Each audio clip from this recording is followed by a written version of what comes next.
Donc, on parle toujours de l'international. Déjà, que veut dire international? International, c'est inter-nation, c'est-à-dire on va parler d'échanges entre les pays, d'échanges de personnes, d'échanges commerciaux, d'échanges humains également. Et moi, je préfère dans ces cas-là, plutôt que d'utiliser ce terme générique d'international, dans notre cas, de parler d'export, d'import, d'installation à l'étranger, de recherche de partenariat, par exemple. C'est là où on va trouver qu'en effet, il y a des limites. Travailler à l'international, comme le disait tout à l'heure Xavier, ça n'est pas forcément partir à l'autre bout du monde. La France est entourée de frontières. Nous avons bien des pays étrangers, nous sommes bien à l'international. Nous allons avoir des échanges avec ces différents pays.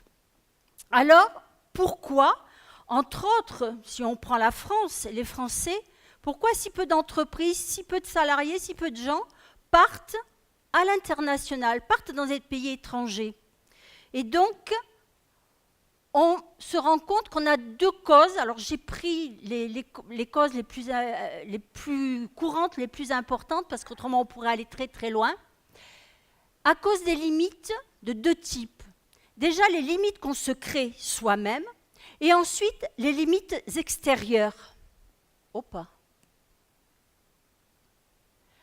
Les limites que l'on se crée, ça va être déjà, pour commencer, la peur de l'inconnu. C'est-à-dire, on va sortir de sa zone de confort, on est habitué à sa petite vie tranquille, on connaît son entourage, on connaît que ce soit local, régional, national, on sait comment ça fonctionne, on est à l'aise, on ne prend pas de risques. On va avoir peur aussi de ce qu'on ne connaît pas. Si je pars dans tel et tel endroit, qu'est-ce que je vais trouver? Comment ça va se passer?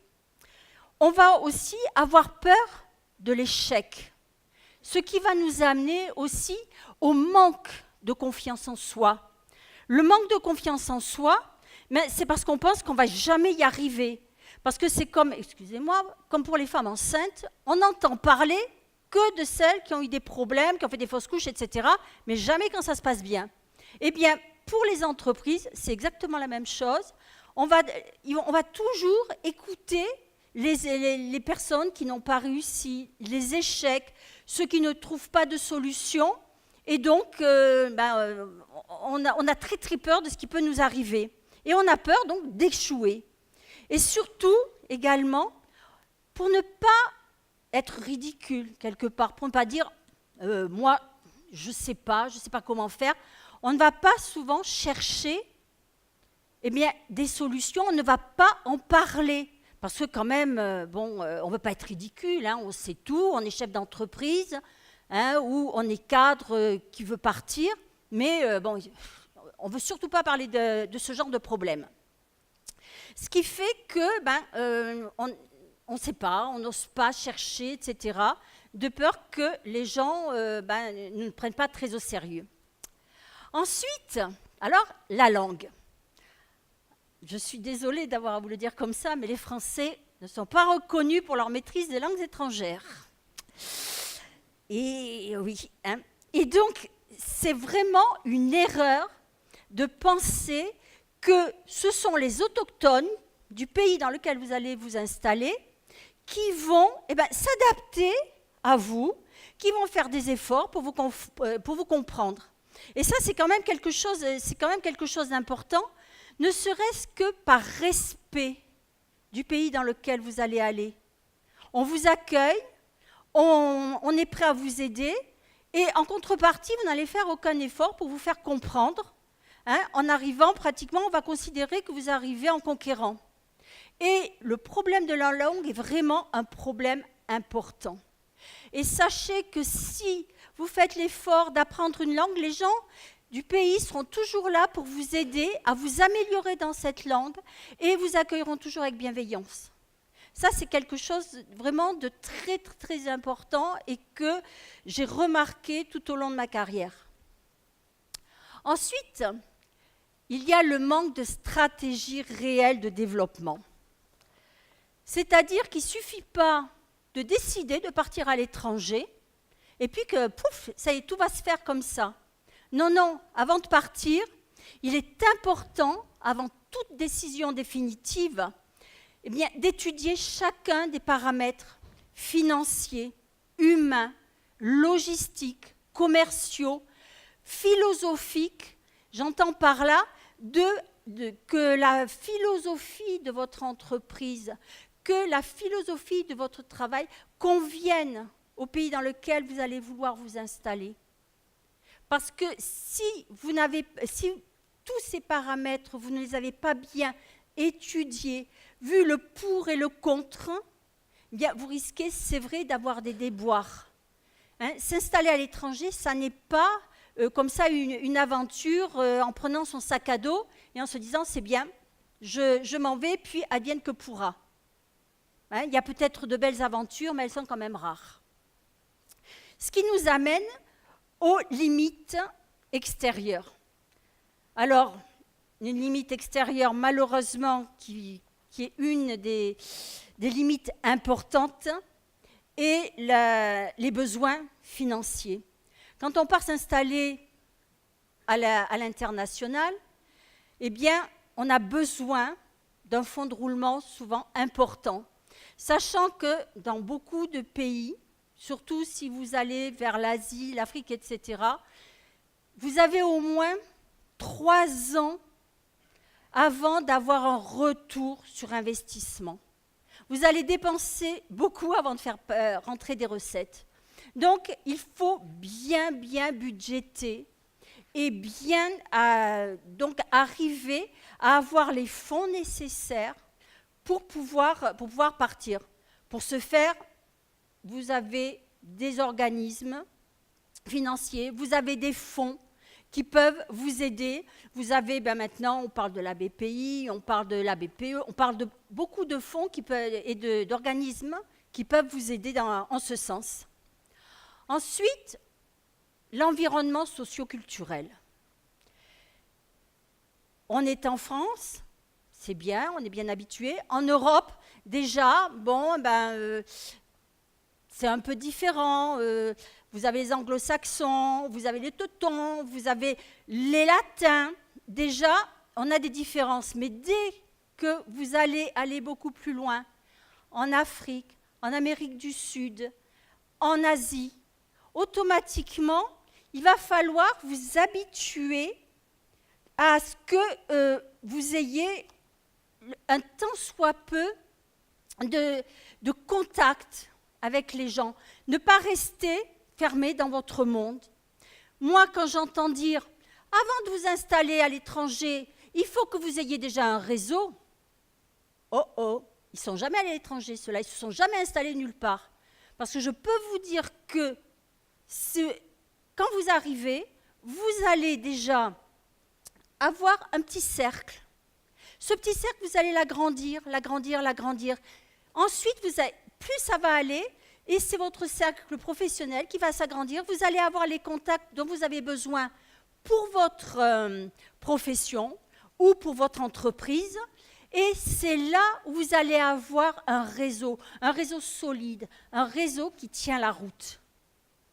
Donc, ne pas se limiter à dire « oui, donc il y a des gens qui vont faire pour moi, qui vont prendre les contacts pour moi, etc. » C'est pas vrai, parce que c'est vous, ensuite, qui allez développer votre entreprise. C'est vous qui allez travailler. Ce sont vos salariés, ce sont les gens que vous allez embaucher, qui vont travailler et qui ont besoin, eux aussi, de s'épanouir, d'avoir leur réseau professionnels, personnels, et qui vont faire que votre entreprise pourra aller beaucoup plus loin, donc à l'export. Ensuite, un point important, l'environnement politique. Ayez toujours à l'esprit que vous êtes une entreprise étrangère, que vous êtes étranger dans un pays étranger.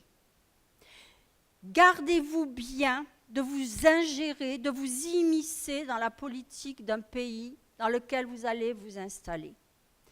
c'est vrai que c'est une limite aussi pour le développement de votre, ou l'installation de votre entreprise, mais c'est quelque chose d'hyper important. Que vous ayez de bons rapports avec l'entourage du pouvoir, pas de problème.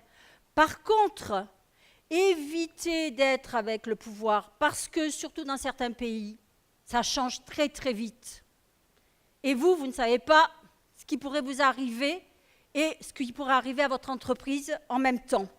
Donc, il vaut mieux être en relation avec l'entourage direct et respecter les lois du pays. Ça aussi, c'est quelque chose d'important. Ensuite, l'environnement commercial. Alors, toute entreprise le sait, on est géré par le droit commercial national, européen, international.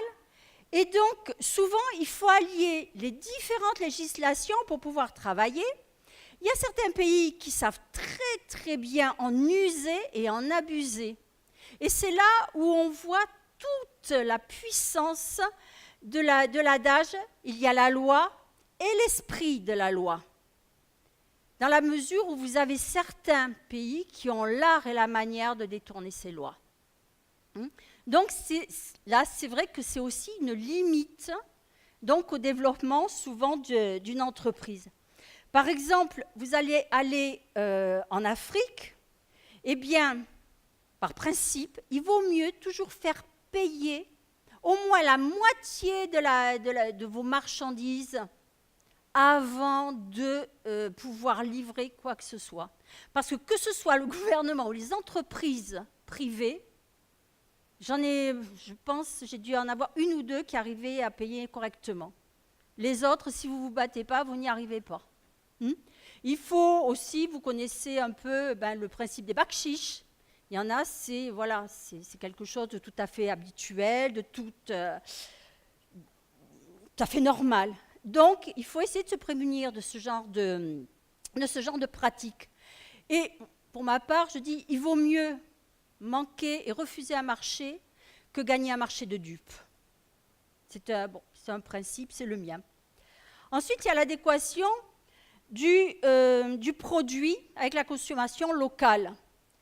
Un produit innovant, par exemple, qui peut être très très porteur sur les marchés occidentaux, mais qui ne seront absolument pas en adéquation avec certains pays, donc comme les pays africains ou les pays asiatiques, etc.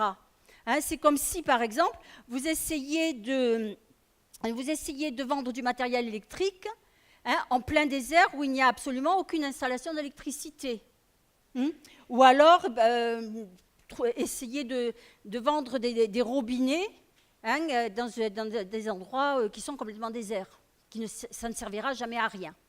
Donc là aussi, c'est vrai que là j'exagère un petit peu, mais je veux dire par là, faites attention à l'adéquation entre le produit et la consommation.